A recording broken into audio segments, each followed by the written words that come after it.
चलो बेसिकली आज से हमें जो काम स्टार्ट करना है, आपको याद होगा कि हमें एक कंप्लीट साइट बनानी है। तो आज का जो हमारा मोटिव है वो ये है कि हमें एडमिन का पैनल अलग करना है और यूजर का अलग करना है। ऐसा ही है। अच्छा, अगर बात करें हम एडमिन की और यूजर की, तो पहले तो मैं प्रोजेक्ट को चला लेता हूं। तो हमें जो फर्स्ट व्यू मिलता है जिसके अंदर हमारे पास होम का कंट्रोलर होता है और वहां पे हमारे पास दो व्यूज भी बने हुए होते हैं, इंडेक्स और प्राइवेसी। अभी के लिए आप इन सबको समझ लें कि ये यूजर की चीजें हैं। एडमिन के लिए हम अलग से बनाएंगे। ठीक है। तो मेरा आज का मोटिव ये है कि हम आज एडमिन पैनल को जो है ना वो सेपरेट करेंगे और सेपरेट करने के बाद हम आज अपना साइन अप का काम करेंगे पहला। सही है। ये आपको एरर मिल गया क्योंकि हम HTTPS के थ्रू जा रहे हैं, जबकि हमें HTTP के साथ जाना है। ठीक है। किसी किसी सिस्टम में ये एरर आ रहा होता है कि वो HTTPS सपोर्ट नहीं करता। ठीक है, बताया हुआ है मैंने आपको पहले से ये वाला। तो हमारा प्रोजेक्ट आ गया। ठीक है, शुरू करते हैं। एडमिन का पैनल बनाते हैं। अब देखो, एडमिन का पैनल बनाने के लिए आपको कुछ चीज़ों की नीड होगी। जैसे कि मैंने आपको बताया था कि जो आपकी नेव बार और फुटर जो है, नेव बार और जो फुटर है आपका, वो लेआउट डॉट CSS/HTML में अंदर होता है। ऐसा ही है। तो जाहिर सी बात है, जब हम एडमिन बनाएंगे तो लेआउट भी नया बनेगा। ठीक है, फिर उसको लिंक भी करवाना पड़ेगा उसी के लेआउट्स के अंदर। ठीक है। तो पहले शुरुआत कैसे करेंगे हम, मैं यहाँ पे कहता हूँ कि भाई मुझे एक एडमिन का कंट्रोलर चाहिए, क्योंकि एडमिन का कंट्रोलर बनाएंगे तो आप सबको याद होगा कि जब हम कंट्रोलर बनाते हैं और उसका किसी का भी व्यू बनाते हैं तो उसके फोल्डर के नाम के साथ आता है। जैसे होम का बना हुआ है कंट्रोलर, तो होम के नाम का क्या बना हुआ है, फोल्डर बना हुआ है, और फोल्डर के अंदर होम के व्यूज पड़े हुए हैं सारे। ऐसा ही है ना। आते हैं कंट्रोलर बना लेते हैं। तो पहला काम है हमारा कंट्रोलर बनाना। राइट क्लिक किया मैंने अपने कंट्रोलर के फाइल के ऊपर, ऐड कंट्रोलर पे गए और हम यहाँ पे कंट्रोलर ऐड कर रहे हैं। हमने एक दो मरतबा पहले भी कंट्रोलर के ऊपर काम किया है, तो आपको याद होगा कि हम एमपीटी सिलेक्ट करते हैं हमेशा यहाँ से, और एमपीटी के बाद हमने यहाँ नाम सिलेक्ट करना है। नाम के अंदर एक रिस्ट्रिक्शन है, मैंने आपको बताया था कि कंट्रोलर एक कीवर्ड है, वो हटाना नहीं है। ठीक है। तो आपने जिस भी नाम से कंट्रोलर बनाना है, पहले एक वर्ड लगेगा, वर्ड के बाद आप कंट्रोलर लगाना जरूरी है। ठीक है। तो यहाँ पे आके देखो सजेशन में आ रहा है होम कंट्रोलर 1 करके, तो मैंने कहा 1 नहीं चाहिए मुझे, 1 मैंने हटा दिया और आगे से मैंने होम हटा दिया और मैंने एडमिन डाल दिया। ये हमारे एडमिन का कंट्रोलर है, ऐड हो गया। तो जैसे ही एडमिन कंट्रोलर ऐड होता है तो आप सबको पता है फाइल खुल के आ जाती है। ठीक है। तो आज सिस्टम मेरा कुछ ज़्यादा लोड ले रहा है। ठीक है। एडमिन कंट्रोलर बन जाए तो उसके बाद हम एडमिन का इंडेक्स का व्यू बनाएंगे। सही है। चीज़ें नोट कर रहे हो बेटा? नोटबुक निकालो। ठीक है, चीज़ें नोट करो, क्योंकि आप सबको पता है कि यहाँ पे जो चीज़ मैटर करती है वो एक ही चीज़ मैटर करती है, वो है आपके स्टेप्स। ठीक है। कंट्रोलर हमारा बन के आ चुका है, तो मैं यहाँ पे कंट्रोलर के अंदर अपने एडमिन कंट्रोलर का इंडेक्स जो है वो बना देता हूँ। तो राइट क्लिक किया मैंने यहाँ पे और कर दिया एड व्यू, और एड व्यू के बाद हम सिलेक्ट करेंगे रेजर व्यू, और रेजर व्यू के बाद मैं यहाँ पे ऐड करूंगा। मुझे आज कोई टेम्पलेट नहीं चाहिए। हमने क्रेडिट्स पढ़ी है ना, तो हम फॉर्म के लिए क्रिएट कर रहे होते हैं, टेबल के लिए लिस्ट कर रहे होते हैं, हमें कुछ नहीं चाहिए। मैं यहाँ पे सिंपल एम्प्टी रखूंगा, बस नाम मुझे इस नाम से चाहिए, और आके मैंने यहाँ पे ऐड कर दिया। ठीक है, ध्यान देना बेटा, इसके फोल्डिंग का वेट करें। अब यहाँ पे एक प्रॉब्लम है। क्या प्रॉब्लम है, मैं आपको प्रॉब्लम दिखाना चाहता हूँ, फिर हम उस प्रॉब्लम को सोल्व करेंगे। प्रॉब्लम नहीं कहेंगे, पर एक लॉजिकल चीज है कि वो चीज गलत होगी कि जब भी हम एडमिन का ये इंडेक्स चलाएंगे तो वो यूजर वाले ही लेआउट के साथ जाएगा। तो लेआउट को डिफरेंट करने का तरीका क्या है और लेआउट कैसे बनते हैं, ये दोनों चीजें देखनी है हमने। सही है। Wait for code generation. Code generate हो गया, तो हमारा इंडेक्स का व्यू बन गया। इसमें अंदर थोड़ी चीजें चेंज कर लेते हैं। जैसे अगर मैंने कहा कि भाई इंडेक्स नहीं लिखा आना चाहिए, यहाँ पे लिखा होना चाहिए एडमिन डैशबोर्ड। ठीक है, एडमिन डैशबोर्ड आना चाहिए, और यहाँ पे क्लास लगा होना चाहिए एक, और वो क्लास होगा टेक्स्ट सेंटर का। सही हो गया। और नीचे में और कुछ ज़्यादा नहीं डालने चाह रहा था मैं, यहाँ पे आके क्या लगाना चाहता हूँ, ठीक है, वो होगा हमारा एशआर। यहाँ पे आके मैंने एशआर लगा दी और ये काम हो गया। सही है, चलाते हैं इसको। मसला ध्यान देना, ठीक है, जो इशू हमारे पास अभी आने वाला है वो इशू ये होगा कि आप जो व्यू देखेंगे वो होगा होम का इंडेक्स जिसमें वेलकम लिखा हुआ होता है। ठीक है, अब अगर मुझे यहाँ पे एडमिन चलाना है तो कैसे चलाऊंगा मैं? URL से हम यहाँ पे स्लैश एडमिन, पहले हम बताते हैं कि भाई कंट्रोलर हमारा एडमिन है, एडमिन वाले को चलाना है, और उसके बाद हम उसका एक्शन मेथड बताते हैं।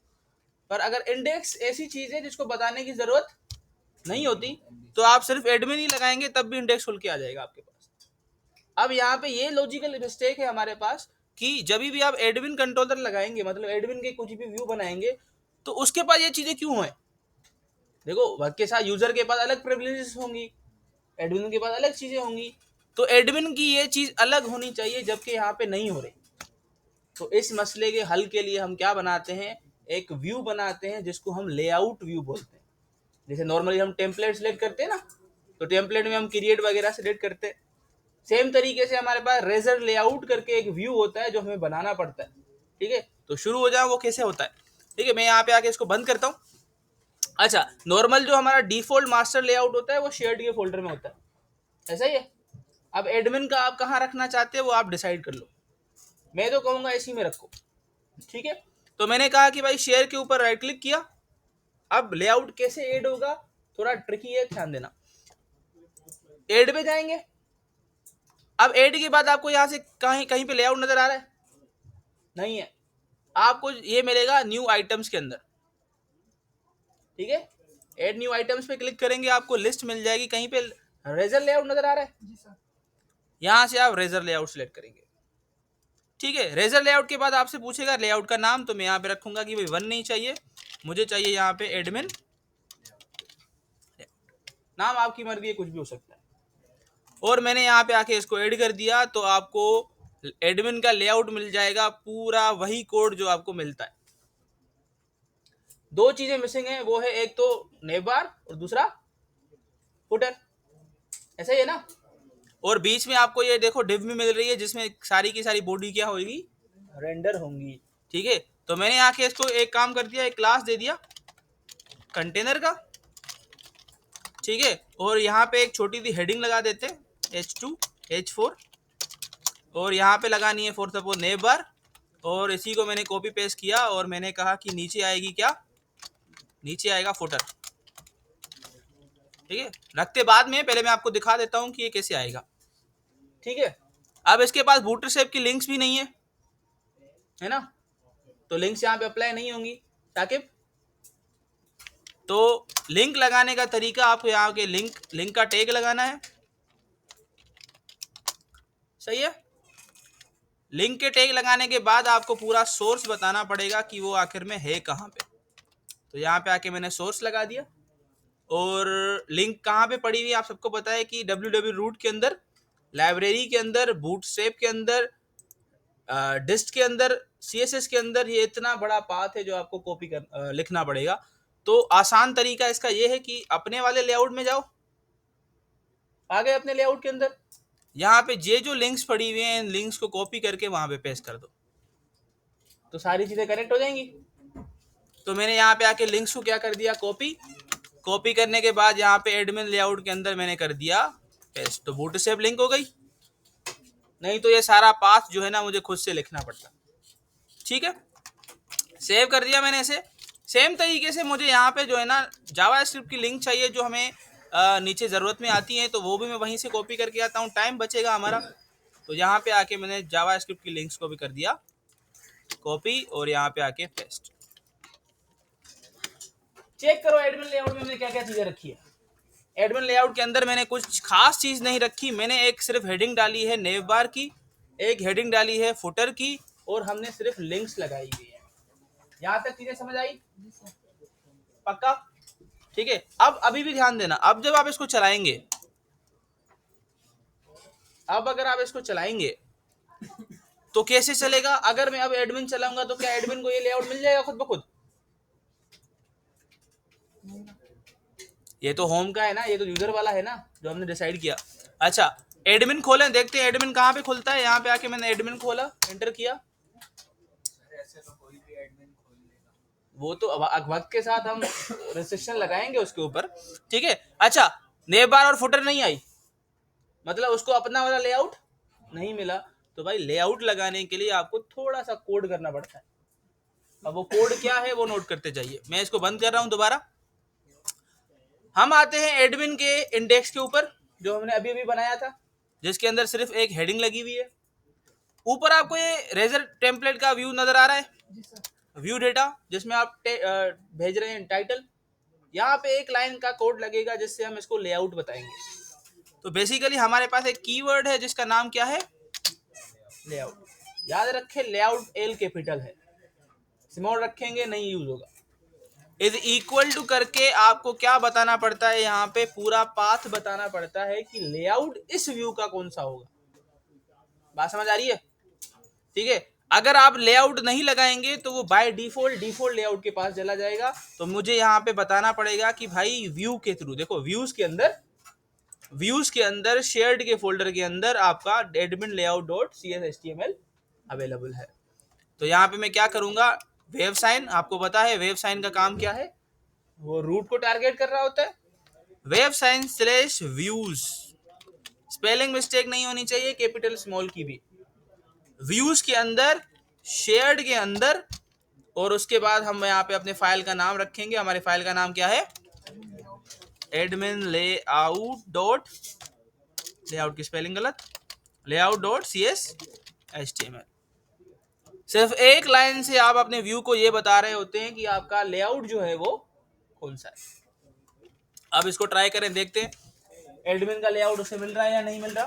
एडमिन के लेआउट में हमने सिर्फ हेडिंग डाली थी, ऊपर नेव बार की और नीचे फुटर की, सही है। नेव बार और फुटर अभी तक रखा नहीं है मैंने, मुझे रखना है। आगे मैंने यहाँ पे स्लैश करके एडमिन लगा दिया और चेक करें, आ गया। तो मतलब एडमिन का लेआउट डिफरेंट हो गया और यूजर का डिफरेंट हो गया। तो इस करते हैं ना, अभी करते हैं ना, पहले उसका फ्लो तो बना लें, चीजें रखनी कहाँ पे है। ठीक है। तो भाई पहला काम हमने क्या किया, कंट्रोलर बनाया, कंट्रोलर से इंडेक्स का व्यू बनाया, इंडेक्स के व्यू के बाद हमने लेआउट बनाया और लेआउट के अंदर उसको लिंक्स दे दी सारी। अब एडमिन के जितने भी बनेंगे उसको हम ये बताएंगे कि भाई आपका लेआउट फिलहाल, बात समझ आई? ठीक है। अब मैंने इसको कर दिया बैक और हमारा एडमिन अलग हो गया है खैर से और यूजर अलग हो गया। अब कहते हैं कि हमारा दूसरा एम ये था कि हम एडमिन को एक क्या देंगे, टेम्पलेट देंगे। तो मेरे ख्याल में लास्ट सेशन में वो टेम्पलेट डाउनलोड भी किया था, याद आ रहा है? थीम वेगन से किया है। चलो दोबारा कर लेते हैं, गलती से बंद हो गया ये नहीं, रिकॉर्डिंग नहीं बेटा। ठीक है, चलो दोबारा खोल लेते हैं, क्या मसला है।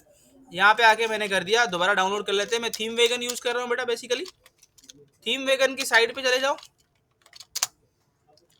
और यहाँ पे आ गए थीम वेगन की साइड पे। थीम वेगन पे मोस्ट सारे एडमिन के लेआउट्स पड़े हुए हैं, डैशबोर्ड्स, वहाँ से आप ले सकते हैं काफ़ी सारी चीज़ें। तो नाम चेक कर लेते हैं मैंने किस नाम से डाउनलोड किया था, क्योंकि वहाँ पे सर्चिंग में बहुत सारे अवेलेबल है। ये नाम है काई एडमिन, KAI एडमिन के नाम का है। मैं डायरेक्ट इसी को सर्च करूंगा क्योंकि मुझे चाहिए भी यही वाला। ठीक है, तो आते हैं थीम वेगन का साइट जो है वो ब्राउज होके आ चुका है। मैंने लगा दिया काई एडमिन सर्च, ये है जो डिसाइड किया था। ठीक है, वैसे अगर आप सर्च पे जाएंगे, देखो एडमिन डैशबोर्ड्स पे क्लिक करेंगे, आपको बहुत सारे मिल जाएंगे जी बेटा। बेसिकली ये बूटस्ट्रैप का है, टेम्पलेट स्लाइसिंग सीखी थी ना हमने दूसरे तीसरे सेशन में। ठीक है, साइड की स्लाइसिंग कैसे होती है, वही तरीका है। अभी दोबारा होने वाला है, जिसको याद नहीं है देख लो बेटा। आते हैं, इसको डाउनलोड कर लेते हैं। मैंने इसको पहले खोल लिया और डाउनलोड के बटन पे क्लिक किया, हो गया डाउनलोड। आते हैं इसको, ये डाउनलोडिंग अभी डन नहीं हुआ। ठीक है, डाउनलोड को डन होने दो। या अगर हो गया है, हमारा पहला वाला भी तो पड़ा हुआ है, उसको ही खोल लेते हैं। राइट क्लिक किया और मैंने कहा कि भाई इसको एक्सट्रैक्ट करो पहले। ठीक है, एक्सट्रैक्ट करने से पहले मैं देख लूँ इसके फोल्डर में, हाँ फोल्डर पड़ा हुआ है, सही है। तो मैंने कहा इसको एक्सट्रैक्ट करो, इसको सिलेक्ट करके एक्सट्रैक्ट टू किया और मैंने कहा डेस्कटॉप पे रखो, आसान हो जाएगा। ओपन कर दिया मैंने इसे, एक्सट्रैक्शन हो गई है। कहाँ गया, डेस्कटॉप पे इतनी चीज़ें पड़ी हुई है, ये रहा हमारा, ठीक है, ये रहा। इसको मैंने खोल लिया और इसको मैं VS कोड में खोलूँगा। आसान रहेगा, आसान तरीका यही है कि VS कोड में खोल लो आप, ठीक है। VS कोड में मैंने इसको खोल लिया है और उसके बाद चलते हैं। पहला तो काम हमारा ये है कि इसको जितनी भी एसिड्स चाहिए वो एसिड्स दे देंगे, ऐसा ही है, ऐसा ही है ना। तो भाई एसिड्स को कॉपी करो। अब एसिड्स में रखा क्या क्या है वो देख लो पहले। एसिड्स में इसमें रखा है, इसने CSS रखी है, फॉन्ट्स रखे हैं, इमेजेस रखी है, और तो भाई ये सारी चीज़ें इसको ज़रूरत में होंगी। तो मैंने कर दिया इसको कॉपी। कॉपी करने के बाद अपने प्रोजेक्ट में आ गए और कहाँ पे रखते हैं, www रूट के अंदर राइट क्लिक करके मैंने यहाँ पे आके इसको कर दिया पेस्ट, ठीक है।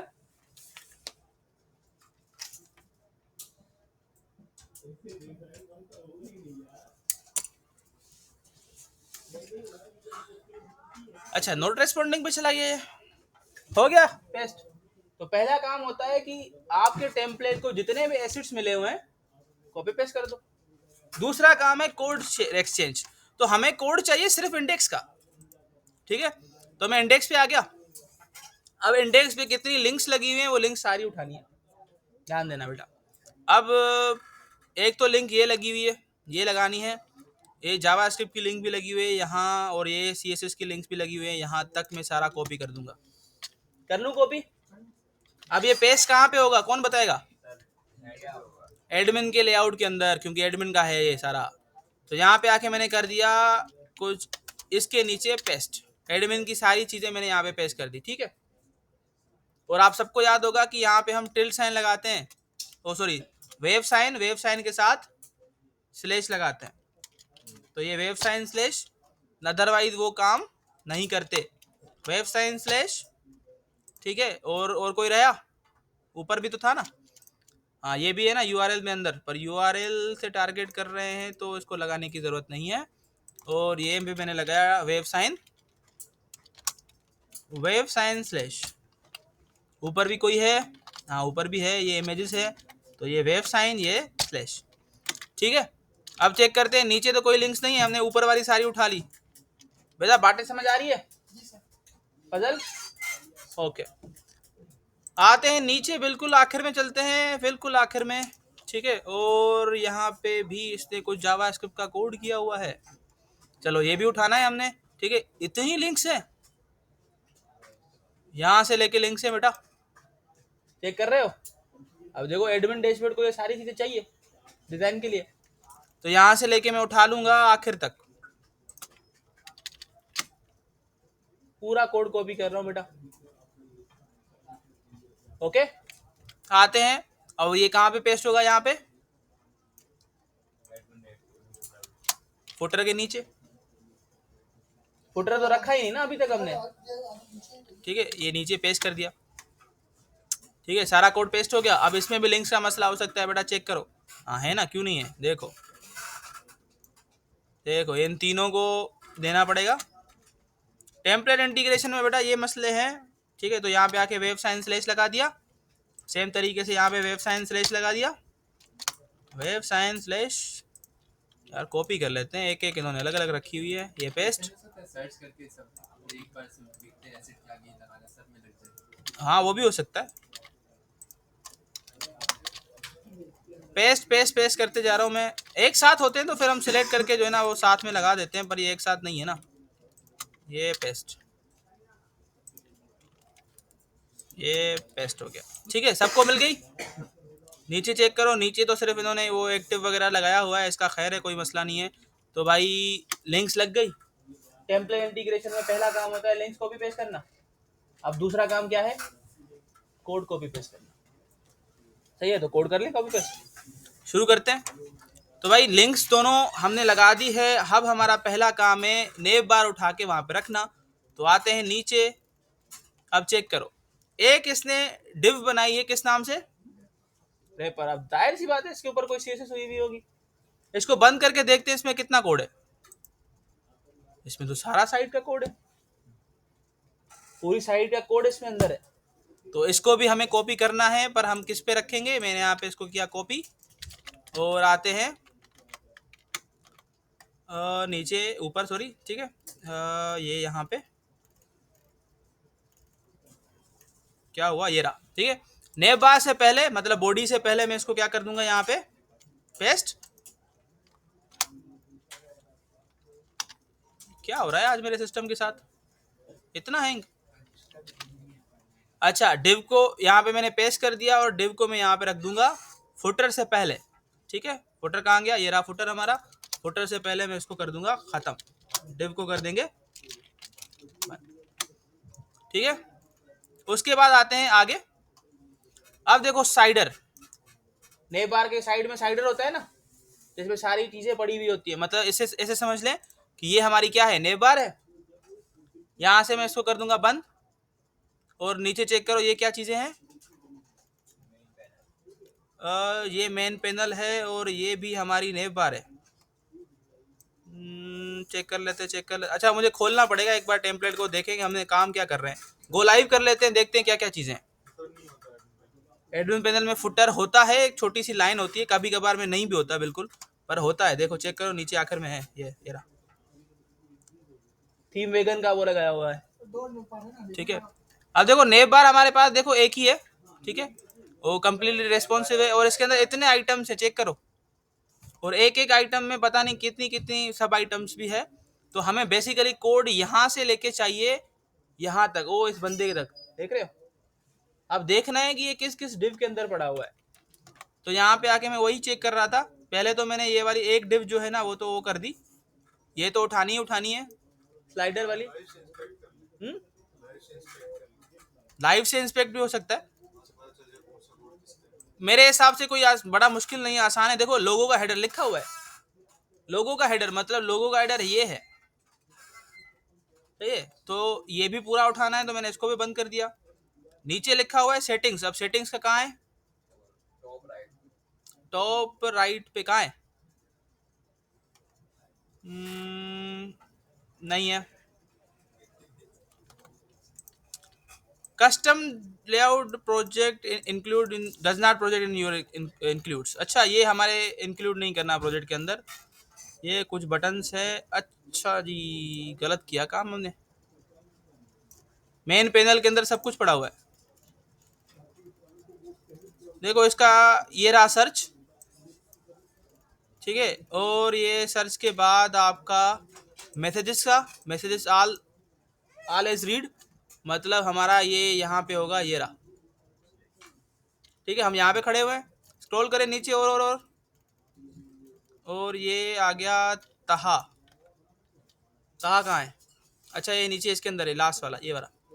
देखो कोड बहुत ज़्यादा होता है टेम्पलेट्स के अंदर, ठीक है। नीचे आओ, नीचे आओ, नीचे नीचे नीचे आपके पास है map reports emails, map reports emails, ये रहा इस सेक्शन में, ठीक है, इस सेक्शन में है। और नीचे ये रहा, ठीक है। हमारा असल नाम ये रहा और उसके नीचे इसके प्रोफाइल के सब मेन्यूज हैं, कौन से वाले, ये वाले। आगे आ जाओ नीचे, और ये आपकी क्या हो रही है, नेव बार एंड, और ये किस डिव के अंदर है, इस डिव के अंदर है। देन आपका मेन कंटेनर शुरू हो रहा है जिसपे डैशबोर्ड लिखा हुआ है, मतलब ये चीज। तो बेसिकली हमें यहां से लेके कोड को क्या करना है, कॉपी ढूंढना पड़ता है बेटा। अब मुझे इस लाइन को फॉलो करना पड़ेगा, देखते हैं ये डिव कहाँ पे खत्म हो रही है। तो आते हैं ऊपर ऊपर ऊपर ऊपर ऊपर, ये लाइन आपको नजर आ रही है हल्की सी, ठीक है। थोड़ा सा ऊपर कर लो, और ये डिव यहाँ पे खत्म हो रही है, यहाँ पे। तो मैंने इसको बंद कर दिया, तो चेक करो मिल गई चीजें।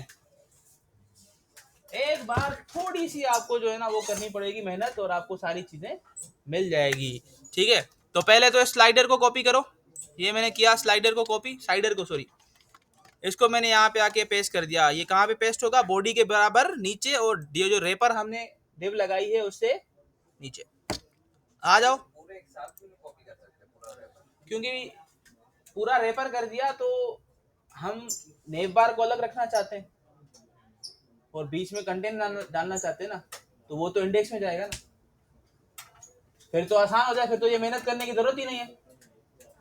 ठीक है, अगर आपको पूरा एक जगह पे रखना है तो फिर तो मसला ही नहीं है। आते हैं, स्लाइडर को कॉपी कर दिया और यहाँ पे आके मैंने कर दिया रेपर के अंदर इसको पेस्ट, और ये नेव बार की लिंक में हटा रहा हूँ। सही है, ये मैंने पेस्ट कर दिया। हमारा जो स्लाइडर का कोड है वो सारा का सारा पेस्ट हो चुका है। इसको बंद कर लेते हैं, जगह मिल जाएगी हमें। देखो कितना ज्यादा कोड है। ये बंद हो गया, ये बंद हो गया। अब आते हैं नीचे। बंद करने के बाद भी मसला कर रहा है, तो एक काम कर लेते हैं, बंद नहीं करते इसको। यहाँ पे आके मैंने इसको कर दिया। देखो स्लाइडर का कोड लग गया। अब आते हैं बाकी का कोड हेडर का कॉपी करते हैं, पर हेडर से पहले हमें मेन पैनल की डिव लगानी है। फिर से कॉपी किया इसको मैंने, पेस्ट कर दिया, और फुटर भी इसके अंदर आएगा मेन पैनल के अंदर। तो यहाँ पे आके मैंने क्या कर दिया, डिव को यहाँ पे कॉपी पेस्ट कर दिया दूसरे को। और एक बार और स्क्रॉल करते हैं ऊपर, मेन डिव लग गई, उसके नीचे हमें हेडर कॉपी पेस्ट करना है। तो ये हेडर की डिव यहाँ से मैंने कर दी कॉपी, और कॉपी करने के बाद यहाँ पे पेस्ट लग गया हेडर भी। अब बाकी बचा मेन कंटेंट, और मेन कंटेंट में काफी सारी चीजें, बेटा कोड बहुत ज्यादा है। तो मेन कंटेंट की अगर मैं डिव को करूं बंद, तो उसके बाद फुटर शुरू हो रहा है। सही है, और मेन कंटेंट कहां पे पेस्ट होगा, इंडेक्स के अंदर। चल जी, कॉपी किया मैंने इसको, और आते हैं मेन अपना इंडेक्स के अंदर। ये रहा हमारे एडमिन डैशबोर्ड का इंडेक्स, और मैंने आके इसको उड़ा दिया और कर दिया पेस्ट पूरा कोड। ठीक है, अब आप चेक करना कितने लाइनों का कोड है। सेव कर दिया मैंने इसको। आते हैं फुटर को दोबारा यहाँ पे कॉपी करते हैं, और कॉपी करने के बाद नीचे आके मैं पेस्ट कर दूंगा दोबारा। और फुटर कहाँ पे पेस्ट होगा, फुटर की जगह। ये क्या हुआ, देख लेते हैं बाद में। यहाँ पे आके मैंने इसको कर दिया पेस्ट। अब बेसिकली डिव्स जो है ना वो इशू कर रही है कि कोई कहाँ पे मिसिंग स्टार्टिंग टैग वगैरह का, और यहाँ पे ये पूरी डिज़ाइन ख़राब हो चुकी है हमारी। ये है टेम्पलेट स्लाइसिंग के मसले। एक बार आउटपुट चेक कर लेते हैं कैसे आ रहा है। हमने पूरा कंटेंट तो उठा लिया। तभी कहते हैं एडमिन डैशबोर्ड खुद सा बनाओ तो आसान रहता है। ठीक है, क्या हुआ, मुझ पे असर है? क्योंकि देखो दूसरे का कोड उठाने में आपको ये करना पड़ता है कि आपको पूरी मेहनत करनी पड़ती है, एक एक चीज ढूंढनी पड़ती है कि उसने आखिर लॉजिक क्या लगाई है। जी वही तो, फिर उसको भी तो डिफरेंट करना है, अलग अलग करना है। अच्छा चेक कर लो हमने जो मेहनत की है वो हमारी रंग लाई या नहीं रंग लाई।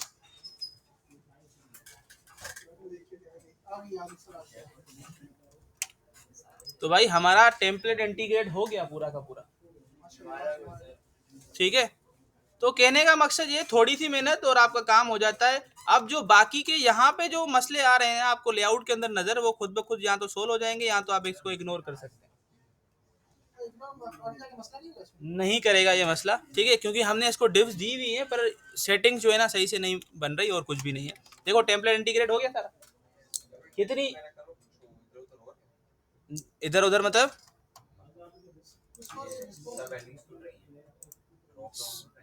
ड्रॉप डाउन और सब हेडिंग तो खुलनी चाहिए। ठीक है, पर देखो रेस्पॉन्सिव है नहीं है।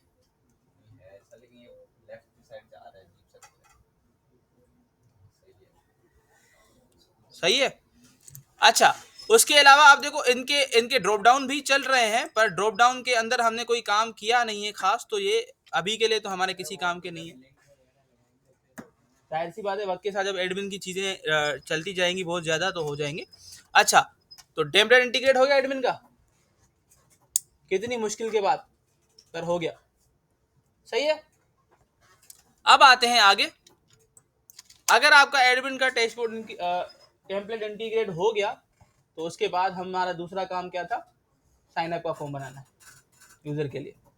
और मेरे हिसाब से ये भी बेहतर रहेगा कि हम अपने इस साइट को भी जो है ना एक अच्छा सा टेम्पलेट दे दें। तो इंशाल्लाह नेक्स्ट सेशन में करेंगे वो वाला काम, पर आज साइन अप का काम खत्म कर लेते हैं।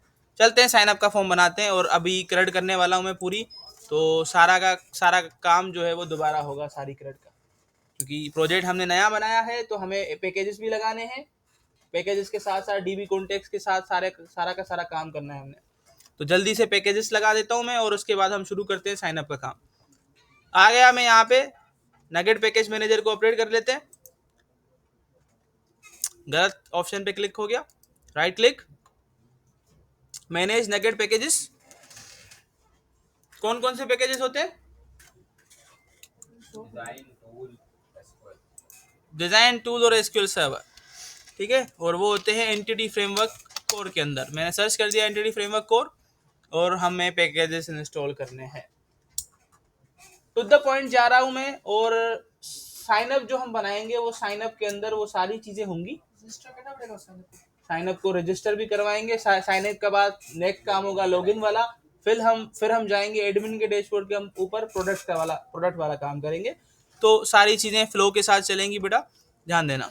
आते हैं डिजाइन के ऊपर क्लिक कर दिया मैंने, पहले डिजाइन को इंस्टॉल कर लेते हैं। यहाँ पे मैंने लेटेस्ट वर्जन चूज किया 8 का, इंस्टॉल, एक्सेप्ट,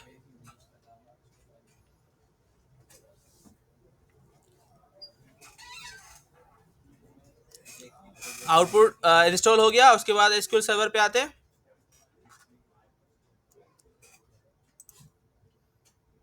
और यहाँ पे मैंने इसको सिलेक्ट कर दिया 8.8 का लेटेस्ट 8.0.22, एक्सेप्ट,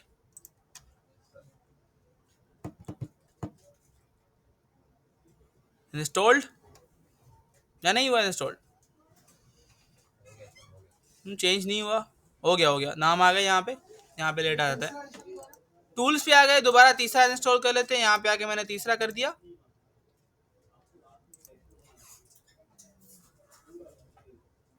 हो गया, ठीक है। अब आते हैं, दूसरा काम हमारा क्या होता है, मॉडल बनाना होता है। तो जल्दी से मॉडल बना लेते हैं, मैं व्यूज को बंद कर लेता हूँ।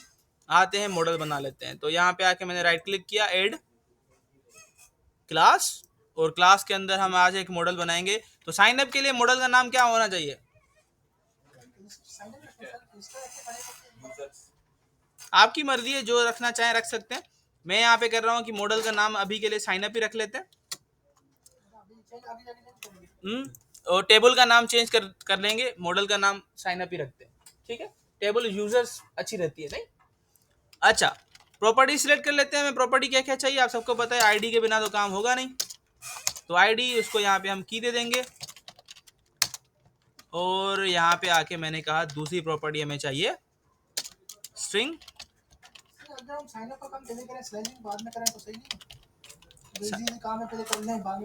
आपकी मर्जी है बेटा, किसी भी फ्लो के साथ आप जाना चाहें जा सकते, ठीक है। आते हैं, यहाँ पे मैंने कर दिया यूजर नेम। साइन अप के अंदर कौन कौन सी फील्ड लाजमन होनी चाहिए? User name, email, password, retype password, और उसके अलावा डेट टाइम, उसको हम यहाँ पे रखेंगे क्रिएटेड डेट के कॉलम के नाम से, और इसको हम डेट भी दे देंगे। बेसिकली टाइम साइन अप के अंदर हमारे पास सिर्फ 4 चीजें होती हैं, काफी होती हैं वो।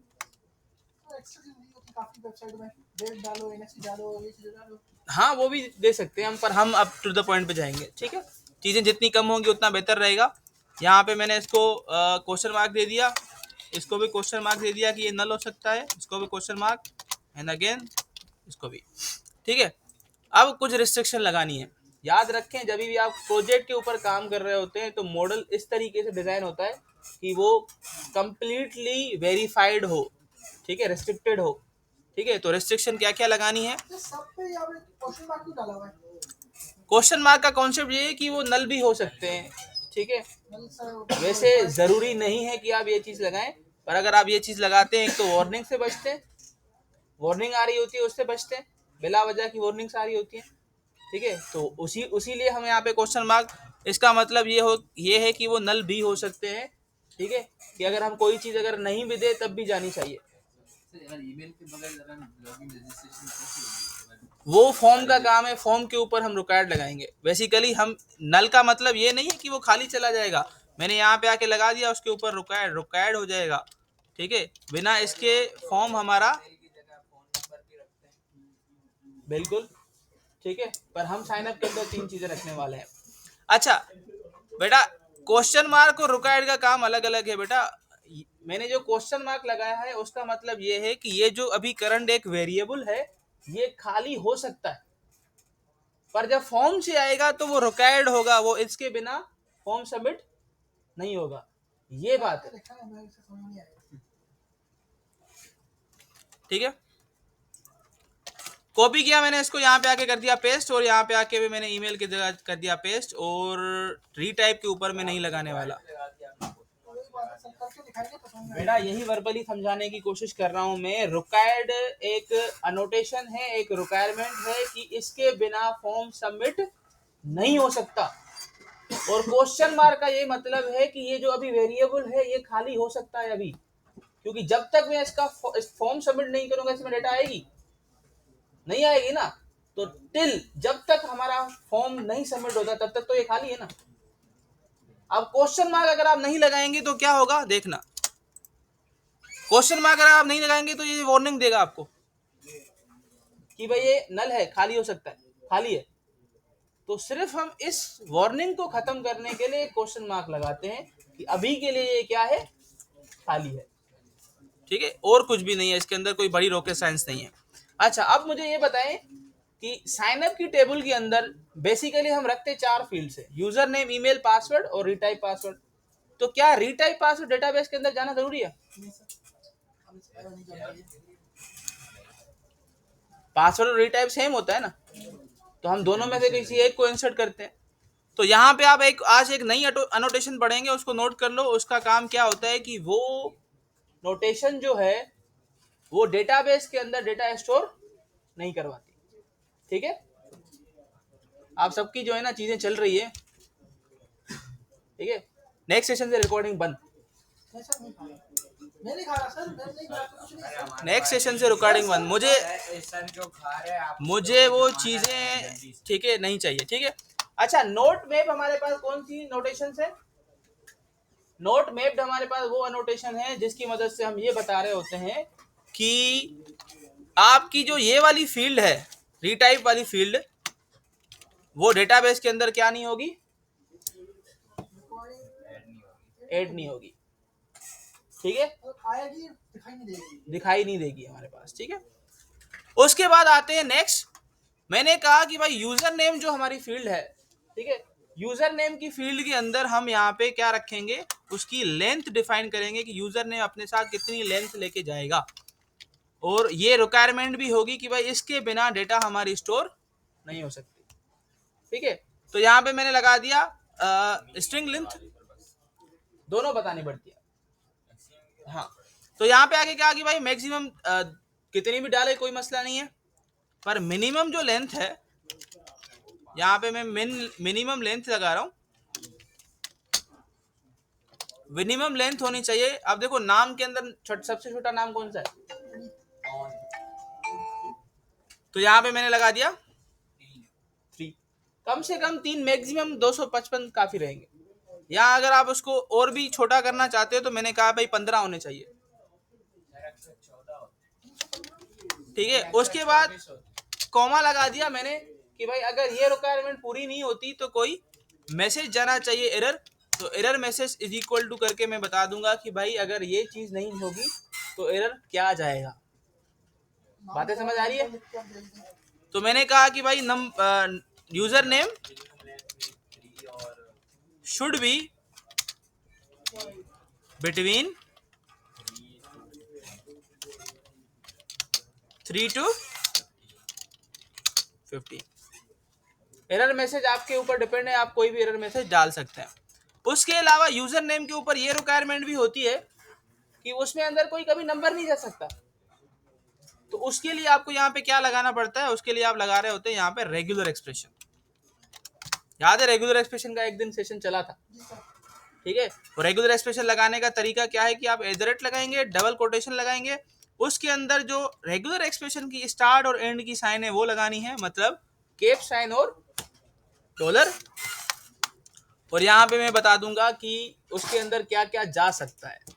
तो मैंने कहा ए स्मॉल से लेके ए जेड स्मॉल तक, और कैपिटल ए से लेके कैपिटल जेड तक, और बीच में कोई स्पेस भी अगर कोई यूजर नेम यूज करना चाहता है तो वो भी कर सकता है। इसके बिना कोई भी चीज एक्सेप्टेबल नहीं होगी, इसके अलावा सॉरी।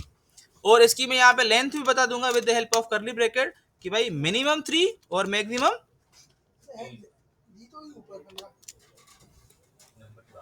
ठीक है, उस नंबर की बात हो रही है जो रेगुलर एक्सप्रेशन चेक करेगा, ठीक है। उसके बाद आप देखो इसके लिए मेरे ख्याल में इतनी रिक्वायरमेंट काफी रहेगी। अब आते हैं नीचे ईमेल के ऊपर। अब ईमेल के ऊपर एक ही वैलिडेशन होती है कि ईमेल अपने परफेक्ट फॉर्मेट में होना चाहिए। तो यहाँ पे आके मैं क्या करूंगा, आपके पास ईमेल का एक पूरा नोटेशन है जिसकी मदद से वो ईमेल का फॉर्मेट चेक करेगा, ठीक है। देन आते हैं पासवर्ड के ऊपर। अब पासवर्ड के ऊपर क्या चेंजिंग होगी, कुछ भी नहीं होगी, ठीक है। पासवर्ड के आप क्या लगा सकते हैं, पासवर्ड तो कोई भी हो सकता है ना, तो मुझे इसके ऊपर कोई चीज लगाने की जरूरत नहीं है। रीड वो तो हम टाइप खुद लगा सकते हैं, पर वहां यहाँ पे भी लगता है, बिल्कुल हाँ, बिल्कुल बिल्कुल। यहाँ पे आप क्या लगाएंगे, डेट टाइम और डेटा टाइप, और उसकी ब्रैकेट के अंदर आप लगा देंगे डेटा टाइप डॉट पासवर्ड। वो खुद से करना पड़ता है, ठीक है। अब डेटा टाइप के अंदर मैंने डेटा टाइप पासवर्ड लगा दिया। इसका क्या मतलब है, इसका मतलब ये है कि जब ये फॉर्म हम बनाएंगे तो उसका बाय डिफॉल्ट जो फॉर्म का टाइप होगा वो क्या होगा, पासवर्ड होगा। अदरवाइज नहीं तो आपको पता है कि वो टेक्स्ट लगा देता है हमेशा, तो ये पासवर्ड कर देगा उसे। और यही चीज मैं लगा दूंगा रीटाइप वाले के पास भी कि भाई ये भी एक पासवर्ड है तो ये भी पासवर्ड होना चाहिए, ठीक है। अब पासवर्ड और रीटाइप पासवर्ड की वैल्यूज को आपस में कंपेयर करके मैच करना है, और अगर मैच नहीं होंगे तब भी एरर आना चाहिए। तो ये भी हम खुद जावास्क्रिप्ट लगा के नहीं करेंगे, ये भी ये खुद करके दे देगा। उसके लिए भी एक नोटेशन है जो आपको लगाना जरूरी है। तो यहाँ पे आके आप लगाएंगे कंपेयर की, और कंपेयर के अंदर आप यहाँ पे बताएंगे कि इसको किसके साथ कंपेयर करना है। तो मैंने कहा कि हमारे पास ऊपर एक फील्ड पड़ी हुई है जिसका नाम है पासवर्ड, इसके साथ कंपेयर करना है। और अगर कोई भी मसला आया तो एरर आपने मैसेज दे देना है। जैसे नहीं तो मैसेज ये खुद का बनाता है, पर मैं खुद से बना के दे रहा हूं इसे। तो भाई मैसेज क्या आना चाहिए कि पासवर्ड इज नॉट मैच्ड, सही है। मैसेज आपकी मर्जी है, कुछ भी हो सकता है। अच्छा, रेगुलर एक्सप्रेशन के ऊपर मैंने कोई मैसेज नहीं दिया, वो भी मैसेज दे देते हैं। तो यहाँ पे आके मैंने लगा दिया error message is equal to कि username contains only letters, letters के अलावा उसके अंदर कुछ भी नहीं जा सकता। तो इस तरीके से देखो अभी तक आपने सारी क्रेडिट्स की है, पर किसी भी क्रेडिट के अंदर आपने वैलिडेशन परफॉर्म नहीं की। कंपेयर कैसे करेगा, ये तो पासवर्ड है, रीटाइप पासवर्ड नहीं बेटा ऑटोमेटिक कर लेगा सर। ये जो नोटेशंस हमने लगाई है पासवर्ड के ऊपर नहीं है, ये रीटाइप पासवर्ड के ऊपर है। भूल गए आप, जो हम नोटेशन लगाते हैं वो उस फील्ड के ऊपर लगाते हैं। तो बेसिकली ये जो मैंने 3 नोटेशंस लगाई है, नोट, मैप, डेटा टाइप और कंपेयर, वो रीटाइप के ऊपर लगाई है। और हम कंपेयर कर रहे हैं रीटाइप को किस फील्ड के साथ, नोट मैप से। डेटाबेस के अंदर इसका कॉलम नहीं बनेगा। क्यों, क्योंकि आपको पता है कि जब आप डेटाबेस के अंदर माइग्रेशन बनाते हैं तो वो खुद अज्यूम कर रहा होता है कि कौन कौन सी फील्ड्स होंगी, और वो कहाँ से पता चलती है, मॉडल से पता चलती है, ठीक है। सेव कर दिया बेटा। याद रखें जब भी अभी आपको मॉडल बनाना है रिस्ट्रिक्शंस लगाना जरूरी है, क्योंकि आपको पता है कि ई प्रोजेक्ट के अंदर वो एक ही चीज देख रहे होते हैं, और वो होते हैं वैलिडेशंस। बेटा वो जावास्क्रिप्ट का काम है, जैसे हम पासवर्ड को शो और हाइड कर रहे होते हैं, वो रिस्ट्रिक्शन नहीं है, वो फंक्शनैलिटी है, ठीक है। आगे बढ़े तो भाई हमारे क्रड के अंदर आप सबको पता है कि हमने पैकेजेस लगा दिए, मॉडल बना दिया। तीसरा काम क्या होता है, डीबी कॉन्टेक्स्ट फाइल, ठीक है। राइट क्लिक कर दिया मैंने मॉडल के ऊपर, और यहाँ पे आके मैं जल्दी से डीबी कॉन्टेक्स्ट फाइल लगा देता हूँ। एक बार ही काम करना है, रोज रोज तो ये नहीं होगा, तो जल्दी से कर लेते हैं, इसको फाइनल करते हैं। नाम रखा एप डीबी कॉन्टेक्स्ट ठीक है। और इसके अंदर एक बेसिक कोड करना पड़ता है, कितनी बार पढ़ा है हमने इसको, तो दोबारा मैं यहाँ पे रिपीट नहीं कर रहा, बस लिखते जा रहा हूँ। होता है हम पहले डीबी कॉन्टेक्स्ट को यहाँ पे क्या कर रहे होते हैं,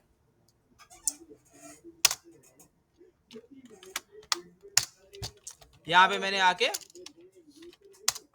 कंस्ट्रक्टर बना दिया। कंस्ट्रक्टर के अंदर हम डीबी कॉन्टेक्स्ट ऑप्शन को यहाँ पे कर रहे होते हैं सेलेक्ट, और उसको हम यहाँ पे अपने कॉन्टेक्स्ट फाइल का नाम दे रहे होते हैं। एक पैरामीटर बनाते हैं जिसका नाम नॉर्मली हम ऑप्शंस रखते हैं, और यहाँ पे आके हम बेस फंक्शन की मदद से अपने पेरेंट के पास जितनी भी चीज़ें हैं वो शेयर कर रहे होते हैं। ठीक है, सेव कर दिया मैंने इसको। अच्छा ये हाँ एरर सोल्व हो गया। ठीक है, आते हैं नीचे। मैंने यहाँ पे आके लगा दिया पब्लिक, और हम यहाँ पे अब बता रहे हैं कि हमारी टेबल का नाम क्या होगा, और टेबल अपने कॉलम्स कहाँ से डिसाइड करेगी, साइन अप के हमारे मॉडल के अंदर, और हमारी टेबल का नाम होगा,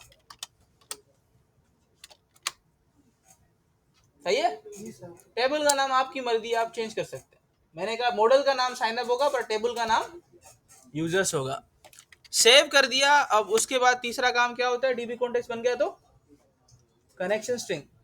चलें जी, कनेक्शन स्ट्रिंग बना लो। आते हैं ऐप सेटिंग डॉट जेसन के अंदर, और यहाँ पे आके आपको एक ऑब्जेक्ट बनाना है कनेक्शन स्ट्रिंग करके, और इसके अंदर आपने एक की बनानी है जिसके अंदर DBCS रखते हैं नॉर्मली हम। ठीक है, तो यहाँ पे आके की बना दी, नाम रख दिया DBCS, और server is equal to server का नाम, database is equal to database का नाम क्या रखना चाहते हैं डिसाइड कर लो। मैंने कहा DB08F वेब ऐप, बड़ा नाम रख दिया मैंने। ठीक है, उसके बाद हमें रखना है trusted connection is equal to true, और trust server certificate is equal to true. बस याद रखना है, इसकी सीक्वेंस खराब मत करना। ठीक है, चीज़ें तो आपको याद हो गई हैं, पर सीक्वेंस खराब नहीं होनी चाहिए। अब मुझे सर्वर का नाम कॉपी पेस्ट करना है, तो आते हैं यहाँ पे सर्वर का नाम कॉपी कर लेते हैं। ये हमारे सर्वर का नाम है, एसक्यूएल सर्वर मैंने खोल के रखा था, कॉपी कर दिया। आते हैं यहाँ पे और कर दिया पेस्ट। पेस्ट हो गया। पेस्ट करने के बाद तीसरा काम क्या होता है, कनेक्शन स्ट्रिंग रजिस्टर करनी होती है। मैं एक लाइन में रजिस्टर करूंगा, बेटा ध्यान देना। Builder dot services dot add DB context, और यहाँ पे आके मैंने कहा एप DB कॉन्टेक्स्ट, हमारे वाले का नाम एप DB कॉन्टेक्स्ट है, और एक पैरामीटर बनाया ऑप्शंस करके, एरो फंक्शन लगाया, और मैंने कहा कि हम यूज़ कौन सा करने वाले हैं, SQL सर्वर, और इसके अंदर हमें लगाना है दोबारा builder dot configuration dot get connection string, और हम अपने कनेक्शन स्ट्रिंग का नाम बताएंगे, वो है DB। हो गया रजिस्टर। माइग्रेशन बना लो जल्दी से। अगर माइग्रेशन बन गई, डेटाबेस अपडेट हो गया, तो आपको पता है कि हमारा डेटाबेस कनेक्टिविटी परफॉर्म हो गई है। तो मैंने यहाँ पे आके नगेट पैकेज मैनेजर का कंसोल खोल लिया है। ओके, ये यहाँ पे आना चाहिए था। ठीक है, एड माइग्रेशंस और क्रिएट यूजर टेबल करके मैं यहाँ पे टेबल बना रहा हूँ। सही है, देखते हैं बिल्डिंग सक्सेसफुल होती है या नहीं होती, या कोई एरर मिलता है हमें। एरर एक्सपेक्टेड तो नहीं है, अनएक्सपेक्टेड कभी भी एरर आ जाते हैं। देखते हैं काम होता है या नहीं होता। ठीक है,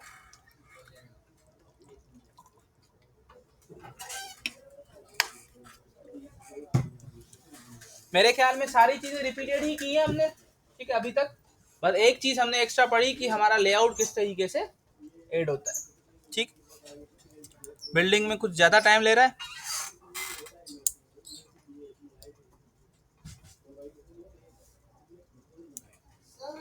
कुछ भी स्लाइसिंग करते हैं, सही है। हमने ये कोड लिखा है, जैसे कि इंडेक्स की फाइल अलग का CSS अलग है, सही है, और जो उसकी प्रोडक्ट्स की CSS अलग है, सही है।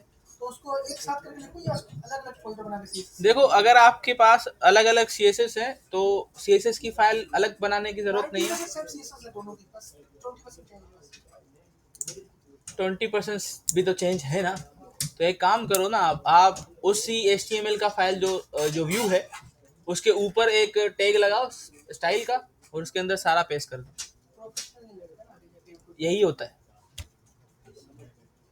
ठीक है। .NET के एप्लीकेशंस के अंदर अलग अलग CSS की फाइल हम बहुत कम बनाते हैं क्योंकि CSS ज़्यादा बड़ी नहीं करते, ठीक है। वैसे अगर करना चाहते हो तो एक ही तरीका है, फिर उसका तरीका ये है कि अलग अलग CSS की फाइल बनाओ। CSS का फोल्डर तो पड़ा हुआ है रूट के अंदर, अलग अलग फाइल बनाओ, उसके अंदर CSS करते जाओ और सारी वो जो CSS की फाइल है वो उसके लेआउट के अंदर ऊपर लिंक कर दो।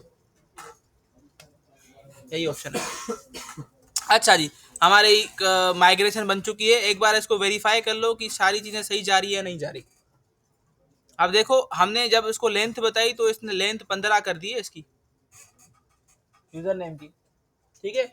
तो यहाँ से मैं एक चेंज कर लेता हूँ कि भाई मुझे 15 नहीं ज़्यादा चाहिए, ठीक है। बाकी सारी चीज़ें मेरे हिसाब से परफेक्ट है। तो आते हैं, इसको अपडेट कर लेते हैं डेटाबेस को। तो यहाँ पे आके मैंने कर दिया अपडेट डेटाबेस, और अगर ये भी हो गया तो मतलब कनेक्शन भी परफेक्ट है, ठीक है।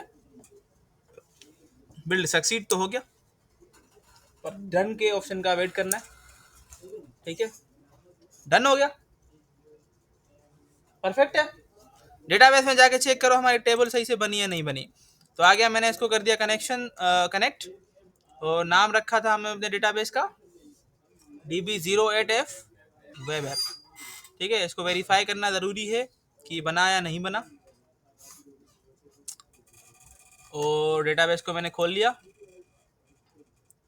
और आते हैं, कहाँ गया, ये रहा। और इसके अंदर टेबल चेक कर लो,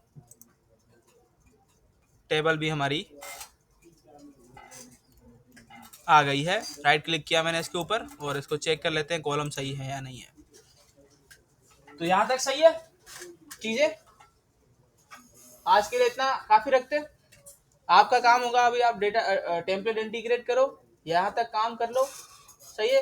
नेक्स्ट सेशन में हम अपनी साइनअप की पूरी लॉजिक खत्म कर देंगे और साइनअप के साथ साथ हम लॉगिन भी कर देंगे साथ में, ठीक है। तो रिकॉर्डिंग को अभी मैं बंद कर रहा हूँ और आते हैं